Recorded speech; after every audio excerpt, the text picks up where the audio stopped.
One of the great forces that prevent us from treating each other more decently is called enemy thinking.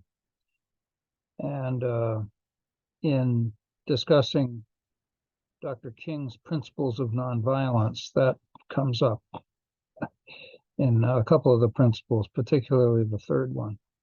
I hope you'll look up that video.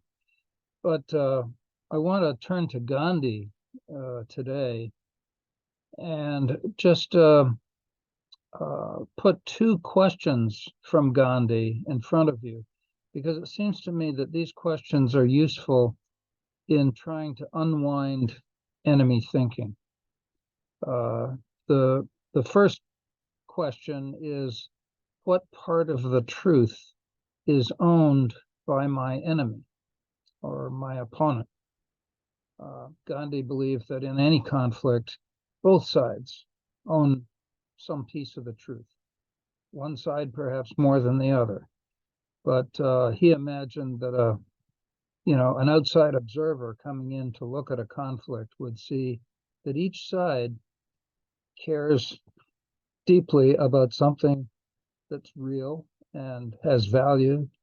And it's just that each side is wrapped up in a position that contains other things as well.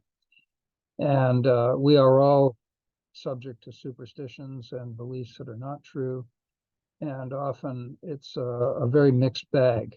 When two sides come into conflict, it's like two mixed bags clanging together. And it's tragic to see that the truth gets lost in that process. Conflicts lead to fights.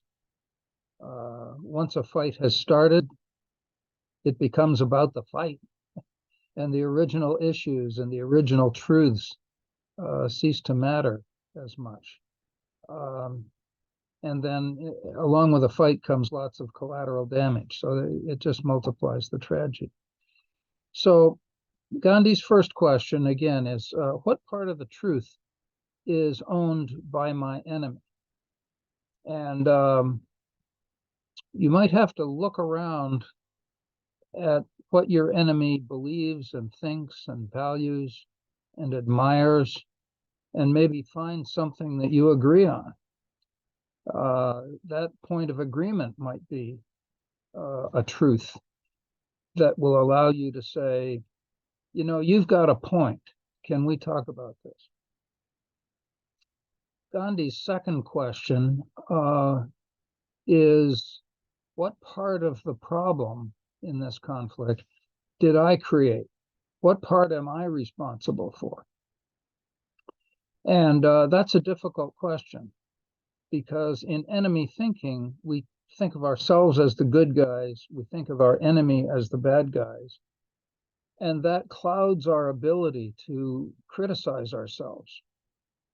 But Gandhi wanted himself and his followers to be very realistic and to take in information that was unpleasant to hear, as well as information that confirmed what they already believed. So both of these questions are important, but they are both run a little bit counter to our usual tendencies when we're angry at somebody and we're in a conflict with them. We don't tend to see that bad guy as having any truth or standing for anything good, but he probably does. And that may be a point where you can start to build a bridge.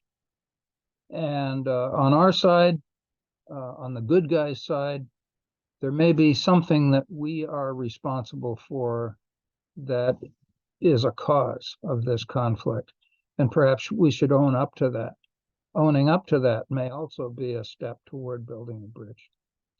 So think about it. I hope you find these videos interesting. I hope you'll subscribe to the channel and give each video a like. I'll see you next time.